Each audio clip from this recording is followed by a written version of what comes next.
오늘 우리가 함께 묵상할 하나님의 말씀은 갈라디아서 3장 15절에서 22절 말씀입니다. 말씀의 은혜를 나누기 전 먼저 카리스를 준비해 주시기 바랍니다.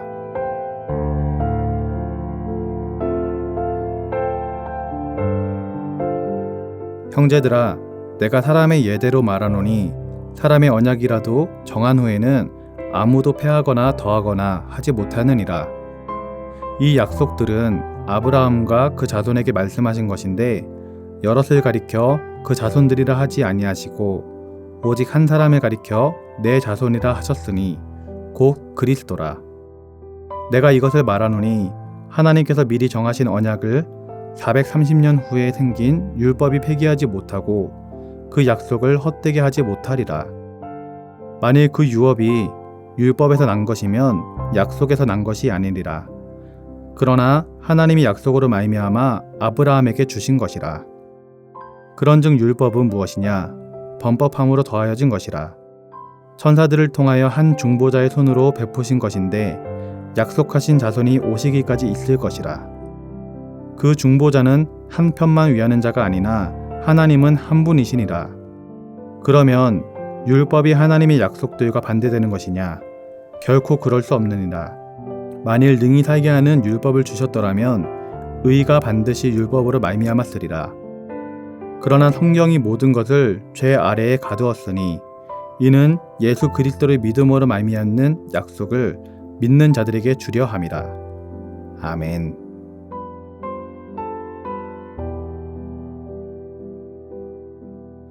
제가 초등학교를 다닐 때에는 오락실이 많이 있었습니다. 오락실에서 오락을 하면 참 재미있었고 구경하는 것도 참 좋았습니다. 어느 날은 어떤 중학교 형이 오더니 자기한테 500원만 달라는 것입니다. 그래서 안 된다라고 했지만 내일 꼭 줄 테니까 500원만 달라고 약속을 하길래 500원을 빌려주었습니다. 그래서 다음 날이 되어서 그 형이 오락실에서 보이길래 어제 빌려간 500원 달라고 했더니 안 주는 것입니다. 그래서 어저께 약속하지 않았느냐, 오늘 꼭 준다라고 약속하지 않았냐라고 하니까 약속은 깨라고 있는 것이라며 결국 500원을 안 주었습니다. 그때 초등학생이었지만 얼마나 어이가 없었는지 모릅니다. 여러분, 약속은 깨라고 있는 것이 아니라 지키라고 있는 것입니다. 신호등을 지키는 것처럼 사소한 것부터 중요한 것까지 우리 사회는 모두 약속으로 이루어져 있습니다. 약속된 규칙이 있고 법이 있는 것이죠. 그리고 우리는 그 약속을 지켜야만 하는 것입니다. 오늘 본문에서도 약속에 대해서 말하며 사람의 약속도 중요하지만 그것보다 더 중요한 약속인 하나님과의 약속에 대해서 말하고 있는 것입니다. 오늘 17절의 말씀을 보면 내가 이것을 말하노니 하나님께서 미리 정하신 언약을 430년 후에 생긴 율법이 폐기하지 못하고 그 약속을 헛되게 하지 못하리라.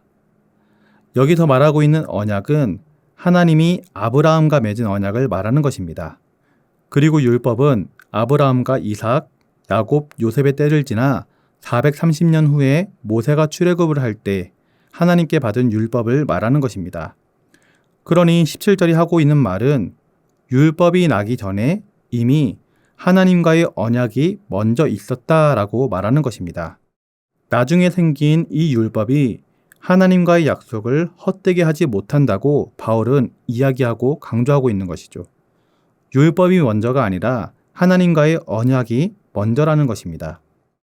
바울은 왜 이런 이야기를 갈라디아 교인들에게 하고 있을까요? 바울이 1차 선교 여행을 통해서 갈라디아 지역에 복음을 전파했을 때 그들은 바울의 복음을 잘 받아들였습니다. 직접적으로 얘기하자면 예수를 믿음으로 구원을 받을 수 있다라는 이 이신득이의 복음을 잘 받아들였습니다. 그런데 바울이 떠나고 난 뒤 그 지역에 유대주의 율법주의자들이 찾아와서 할례라는 증표를 받아야지 구원을 받는다라는 이야기를 하자 갈라디아 교회 성도들은 믿음이 흔들리기 시작했습니다. 바울은 믿으면 구원을 받는다라고 하였는데 이 율법주의자들은 할례를 받아야 한다라고 하고 또 계속해서 그렇게 강력하게 주장을 하니 믿음이 흔들렸던 것입니다. 이 소식을 들은 바울은 그들의 주장은 잘못된 것이라고 알려주며 구원을 어떻게 받는 것인지를 조목조목 설명해주고 있는데 그 책이 바로 갈라디아서인 것입니다. 그래서 오늘 본문에서도 바울은 율법의 틀 안에 갇히면 안 된다고, 율법의 행위와 할례에 머물게 되면 복음의 진리를 잃어버리고 믿음을 잃어버리게 된다라고 설명을 하고 있는 것입니다. 누가복음 18장을 보면 바리새인과 세리의 기도가 나옵니다. 바리새인은 서서 따로 기도하여 이르되 하나님이여, 나는 다른 사람들 곧 토색, 불의, 간음을 하는 자들과 같지 아니하고 이 세리와도 같지 아니함을 감사하나이다.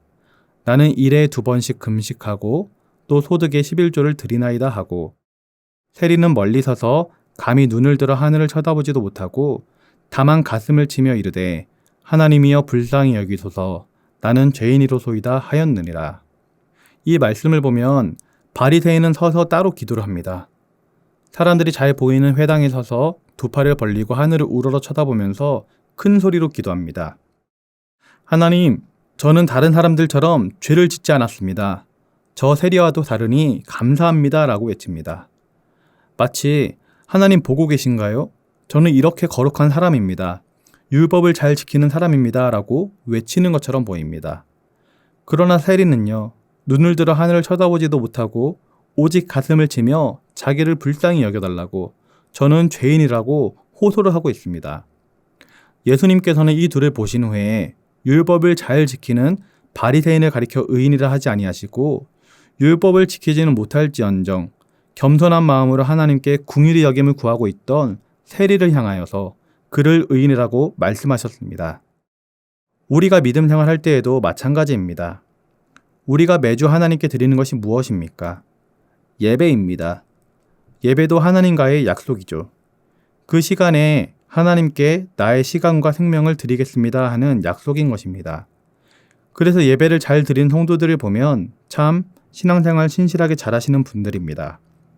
그런데 바울이 이야기하는 것은 그 예배를 드리고 지켰다라고 해서 안심해서는 안 된다라는 것입니다. 예배 드렸다는 예배 행위 자체에서 내가 신앙생활 잘하고 있구나라고 안도해서는 안 된다라는 말이죠. 일주일에 하루 하나님께 예배 생활 잘 지켰다고 해서 예배에 성공하는 것이 아니라 나머지 6일 동안의 일상생활에서 예배의 은혜를 가지고 하나님과 교제하며 주의 자녀답게 살아야 하는 것입니다. 마음의 중심에 하나님을 모시고 주님의 자녀답게 살아가야 하는 것이죠. 예수님의 가르침을 우리의 삶 가운데 실천하며 그리스도의 향기를 풍기며 살아가야 하는 것입니다. 우리가 이 세상의 소금과 빛이 되어 이 세상이 더 이상 썩어가지 않도록, 또 빛을 잃어가지 않도록 소금의 역할, 빛의 역할을 감당해야 하는 것입니다. 사랑이 없어지고 이기적인 세상으로 변하는 흐름을 역행하여서 서로 사랑하고 보다듬어 주면서 함께 살아가야 하는 것입니다. 예배 드리는 것을 통해 종교 생활을 했다, 예배를 드렸다 라고 마치는 것이 아니라, 다시 말해서 예배와 하나님을 나의 인생에 이용하는 것이 아니라 하나님과 예배, 신앙이 우리의 삶의 최우선이 되어 하나님께 영광이 되어야 하는 것입니다. 사랑하는 성도님들은 우리를 율법주의자들처럼 만들려고 하는 사단마귀 악한 영의 계략에 넘어가지 마시고 진실된 주의 자녀가 되어서 주님의 기쁨이 될 수 있기를, 또 하나님의 영광이 될 수 있기를 소원합니다. 기도하겠습니다. 사랑의 하나님 아버지, 오늘도 말씀을 묵상하며 하루를 시작하게 하시니 감사를 드립니다. 날마다 말씀 보고 예배하는 것을 통해 주님과 교제하게 하시니 감사를 드립니다. 우리 마음 가운데 알게 모르게 자리 잡고 있는 교만한 마음과 굳어진 마음이 있다라면 주의 보혈로 깨끗이 씻어주시고 날마다 부드러운 마음과 겸손한 마음을 주셔서 어린아이와 같이 순수한 마음으로 살아가게 하옵소서. 어두워지는 세상 속에 하나의 미랄로 살아가게 하시고 예수님을 본받아 죽어가는 영혼을 살릴 수 있는 주의 자녀가 될 수 있도록 인도하여 주옵소서. 감사를 드리며 예수님의 이름으로 기도드립니다. 아멘. 하늘에 계신 우리 아버지, 아버지의 이름을 거룩하게 하시며 아버지의 나라가 오게 하시며 아버지의 뜻이 하늘에서와 같이 땅에서도 이루어지게 하소서. 오늘 우리에게 일용할 양식을 주시고 우리가 우리에게 잘못한 사람을 용서하여 준 것 같이 우리 죄를 용서하여 주시고 우리를 시험에 빠지지 않게 하시고 악에서 구하소서. 나라와 권능과 영광이 영원히 아버지의 것입니다. 아멘.